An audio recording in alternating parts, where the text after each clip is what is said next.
Hey, what's up everybody? OJ here. Sorry for being a little bit less active when it comes to the live streams. I'm actually on a little bit of a vacation because my voice never recovered from me screaming about Super Mario RPG. Oh, let's go! This Super Mario RPG, let's go!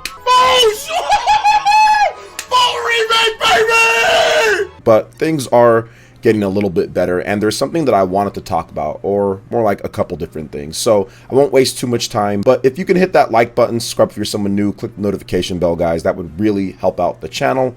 And of course, check out our PE live streams. We should be getting back to the swing of things this week, 7 p.m. Eastern time. Now let's go ahead and jump right into what I want to talk about, and that is Nintendo President Shuntaro Furukawa talking about the next gen Switch. Now, I've had a lot of you guys tag me on Twitter and reach out to me about this, about what he said about the Nintendo Switch successor using Nintendo accounts. But this is something that I've already known because Nintendo actually already detailed this a couple of years ago. I think back in like 2021, maybe even earlier than that, there was a investor meeting where they talked about the future outlook and how their next gen successor, next gen Switch, will use Nintendo accounts. Now, since that information has already been out there, that kind of prompted me and maybe even some other people to talk about, okay, well, backwards compatibility. And I want to talk about that in just a bit in terms of what Nintendo accounts means to backwards compatibility or what it could mean for that. But let's get into what Shuntaro Furukawa had to say recently, because I find this rehash kind of funny. So let's hear what he had to say here. Genki, shout out to my man Genki. He actually translated the post from Furukawa's comments. And he says, quote, "As for the transition from Nintendo Switch to the next generation machine, we want to do as much as possible in order to smoothly transition our customers while utilizing the Nintendo account." So they actually have a new graph as well, or a new picture chart, and kind of shows, hey, look, there's a Switch here, there's a Switch there, Nintendo accounts. So for those who don't know, Nintendo never had a real account system before the Nintendo Switch. They just had systems that were kind of like tied to your system, or an account that was like tied to your system. And it was interesting because that essentially locked everything away on that one system, which was silly, because if you want to have a continuation or you want to move things over to the next system, well, you can't, or you'd have to do like a whole system transfer. It just wasn't a very good process, and Nintendo is still figuring some things out when it comes down to it. But essentially, Nintendo accounts were created to have that longevity with the consumer when it comes to their purchases and their accounts, and even stuff like NSO, Nintendo Switch Online, your virtual console games. This has been a problem since Nintendo introduced Virtual Console back on the Wii, and this is their solution for that. Now, I think that with the new system as well, the NPLN online system, along with Nintendo accounts, I mean, this seems like something that they're going to be doing to continue on. So if you have your purchases on NSO, everything's going to be very smooth. He wants to do a smooth transition. So that would mean that your games would carry over. That would mean your NSO app, all the stuff that you have, carries over. That's how it's smooth. If it's not smooth, then none of that stuff would carry over. Obviously, Furukawa on Nintendo, they want you to continue to buy Switch games, play Switch games, have a big library, and continue to keep that money flowing in to the next system instead of having to start all over, because that's not necessarily good for business. So I wanted to talk about that. So this isn't necessarily new. He just kind of said it in a slightly different way. But Nintendo put out a graph, years ago. I can actually tell you exactly what they said, just so we're clear on this, because I've seen a lot of people say certain stuff with this. Nintendo released a special report to accompany its Q2 2022 earnings results on November 5th, 2021. Among said reporting, there were a lot of details relating to the Nintendo Switch, Nintendo Online services, films, and other media based on Nintendo products, and much more. Notably, Nintendo spent some time speaking to the future of Nintendo accounts and their role in new systems. The company said Nintendo accounts won't be confined to the Switch, but will instead expand onto whatever next-gen system it comes up with to continue to provide new and existing services to Nintendo players. And of course, you guys are seeing this graph, this chart, that I've put up for more than a year now on the channel. But if you're somebody new, it might be something new to see here. So essentially, Nintendo wants to have that smooth transition. As you can see, you see like the little like light red, and then Nintendo account, value added services, the Switch, and the next thing. Obviously, the Wii and the DS, they're outside of that. Obviously, it's not going to be backwards compatible with those systems, but inside that little red area there with Nintendo accounts and value added services, they have the Switch and their next system. So I definitely see Nintendo carrying that over to where you can play your NSO games no problem, and to where you're going to be able to play your Nintendo Switch games that you've downloaded no problem as well, just because those are also on your Nintendo account. That was the sole reason for the Nintendo account, so you can go in there and re-download your stuff if you lose your Switch or whatever the case is, digital games, or if you want to carry over your games to the next system. That's something that they really desperately needed to do this generation. They got that done, and hopefully they can refine it and make it even better with the next Nintendo Switch system. Now, another interesting thing when it comes to Nintendo's next generation system that came out of the recent investor meeting is what Nintendo's going to do against those pesky scalpers. Yes, those guys that wreaked havoc across the PlayStation 5 and Xbox Series, but especially the PlayStation 5, charging ridiculous prices. And heck, it even happened with Nintendo Switch back in 2017 as well. There was some crazy scalping going on. All gamers, or at least most gamers that aren't partaking in the scalping, absolutely hate it. Drives up the price. People can't buy what they want. First world problems, but still, it's a problem. So there was an investor that asked about this at the most recent meeting, and Shuntaro Furukawa, the man with the plan, he had this to say, quote, "With regard to resale measures when launching new hardware, we recognize that the most important thing is to first produce and ship in numbers that can meet customer demand.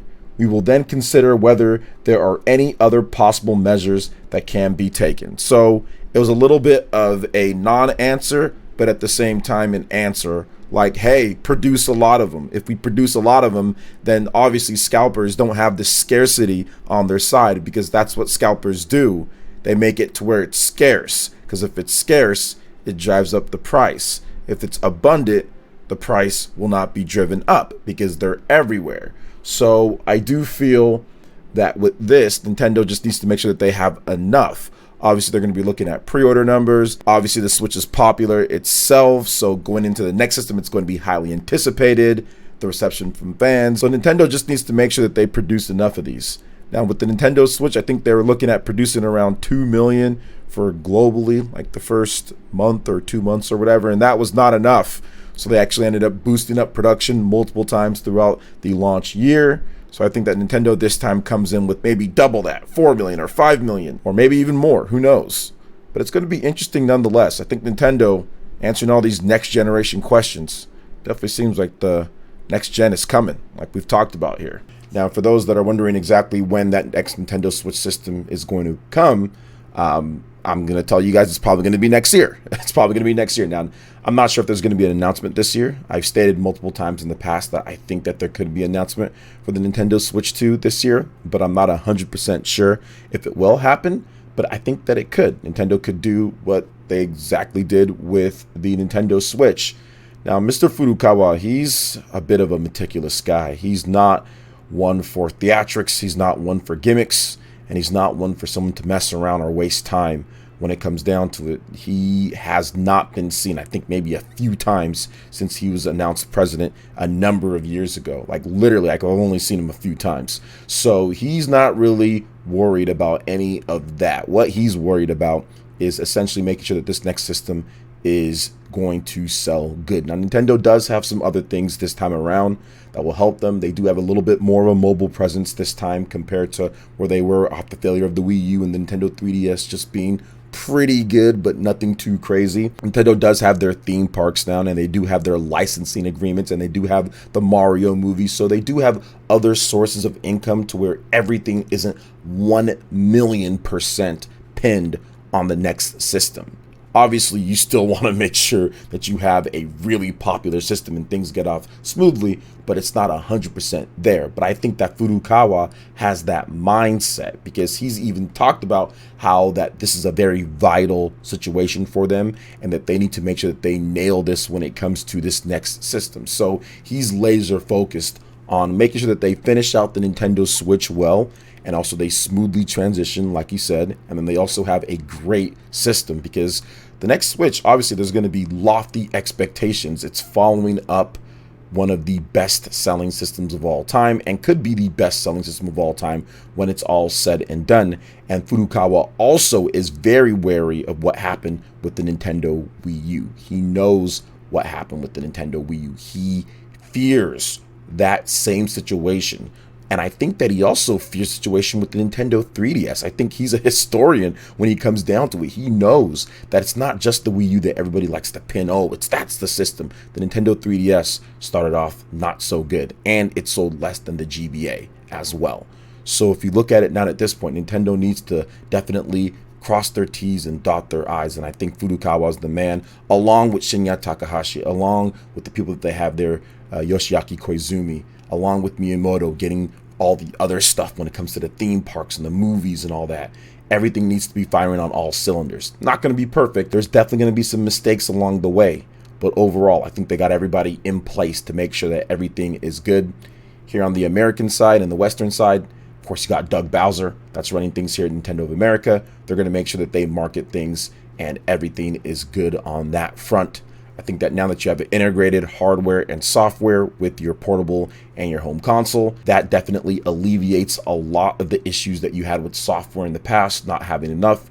Now you have all your teams focused on one platform. Nintendo's always been a beast when it comes to software. They've always put out multiple titles every single year. But the problem was that sometimes it was split between two different platforms. Now at this point with the Switch, you don't got to worry about that. You have your Pokemon teams, Game Freak, whatever, working on the next Pokemon game for that next system. You have Monolith Soft working on the next big RPG. You have the Fire Emblem team, Intelligent Systems. They're working on that system as well, instead of trying to say, okay, we're going to do GBA or we're going to do Nintendo 3DS and we're just not going to do the Wii U, right? We're just not going to have anything on a home console. So I think that definitely Nintendo's gearing up, getting ready for that. But there is one thing that I want to transition to in just a little bit here, guys, because it kind of goes to tell you what Nintendo Switch is doing and the strength of the brand of the Nintendo Switch, because I think that a lot of content creators probably won't cover this, especially because they want a new system or they just are tired of the Switch or whatever the case is, or they've already made videos previously saying that the Switch is dead or it's done, and it kind of makes them look silly. But I did want to cover this real quick because the best-selling games in the US for May 2023, guess what happened? Again, second month in a row, the Nintendo Switch is the best-selling system in the United States. And I think it's probably the best-selling system overall. Like if you tallied up the Japanese sales, European sales, everything, Asian sales, everything. If you just tally up everything US, I think for the past 2 months, since April, it's been the best-selling, which is unprecedented for a system past its 6th year. I can't think of a single system in competition when it comes to the home console market that has been able to sell at the top in its 6th year. That's just wild. Remember, the Wii was already getting beat out by the PS3 and the 360 like in 2010, 2011, after about 4 years or so. So the Nintendo Switch has been able to keep up its popularity even well past what Nintendo's previous best-selling home console and the phenomenon that was the Nintendo Wii. So let's talk about this real quick. We got a top 20 here. And The Legend of Zelda Tears of the Kingdom was the top-selling game for May 2023. There's no surprise there. And Nintendo did that without digital sales at all. So Nintendo doesn't give their digital sales numbers to the NPD. So all these games that you see on here that are Nintendo games, it's without digital sales.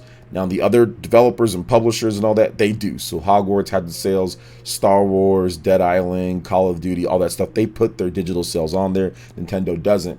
Legend of Zelda Tears of the Kingdom, just on the fact of physical sales alone, was able to be the top game, which makes sense. I mean, obviously Nintendo broke crazy amounts of records with Tears of the Kingdom. I mean, that game sold 10 million units in 3 days. And honestly, guys, based on what I'm tracking here, man, Nintendo's going to announce a crazy number coming up here. We could see pushing 20 million units or so. So Nintendo's absolutely rolling with Tears of the Kingdom. And the fact that the Nintendo Switch itself was the best-selling system and also top in dollar sales. However, PS5 still leads for the full year because I think it was like January, February, March. Yeah, January, February, March. The PS5 was just on a tear because they got a bunch of stock, so people were actually able to go into stores and buy one. People actually saw what the PS5 is. Most people hadn't even seen a PlayStation 5 in person until then. So the Nintendo Switch has the past couple months.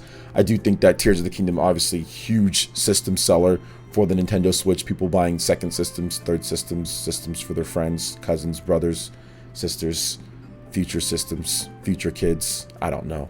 Who knows at this point? Everyone's buying a Switch when it comes down to it. The system's selling incredibly well. So I think that right here, you're seeing this with the sales Obviously, Nintendo Switch with Tears of the Kingdom, kind of pulling in some of the other games as well. See Mario Kart on here.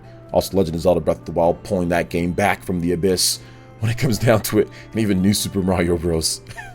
Oh, that game never dies either. Pokemon Scarlet and Violet, Super Mario 3D World. So, a lot of Mario, a lot of Pokemon, a lot of Zelda, Nintendo stuff, right, Jim Ryan? But anyway, that's that when it comes down to it. But I did want to cover one more thing with some sales. And I want to give just a shout outs to Koei Tecmo. I thought this was cool. You guys can listen, or you can not. Whatever at this point, right? My voice, it hurts. So I'm just going to try to chill and talk about this right here. But I wanted to talk about it. Atelier Ryza series shipments top 2 million units. This is really good for a low-key, like old school type of Atelier AA game. It's good to see Ryza do this well. 2 billion units for this franchise. Very good. So combined shipments for the Atelier Ryza Ever Darkness and the Secret Hideout, Atelier Ryza 2, Lost Legends, and The Secret Fairy, and Atelier Ryza 3, Alchemist of the End, and The Secret Key have surpassed 2 million units, according to publisher Koei Tecmo and developer Gust announced. Now, the last reports were 1.6 as of March 17th. That means they moved an additional 400,000 units since then. Very good. On top of that, Atelier Ryza herself, one of the most popular Atelier characters. I think is the most popular Atelier character as well. They've got this cool drawing too that shows Ryza in all of her glory. I mean, I just don't understand how she operates. Like, the circulation is definitely being cut off a little bit there. Unless those are some really flexible shorts that she has on. The circulation just seems like it's just pumping a bit too much blood there. But shout outs to Ryza though. The outfit is dope. She's got a really good battle system as well. I mean, skip the outfits and all that. Let's just talk about the battle system. Atelier Ryza 3 is incredible. It's a lot of fun. Atelier Ryza is just a series, so if you haven't played Atelier Ryza yet, this is the perfect time to get into it. You need a palate cleanse after Legend of Zelda, or maybe you've been playing Final Fantasy, you're done with that. I mean, I think Atelier Ryza is one of those games that you can definitely get into. And if you're into buying games when it comes to physical titles, one of those rare game collections, I've had them on my Buy Now Before Rare. So check it out for that. So what do you guys think when it comes to everything we talked about here with the next-gen Switch? And of course, Tears of the Kingdom, Atelier Ryza. Let me know in the comment section below. Make sure you hit the like button, subscribe if you're someone new, click that notification bell, have mercy on my voice, and check out the other videos right here on screen. Thank you for watching, guys. We'll see you for the next one. Peace.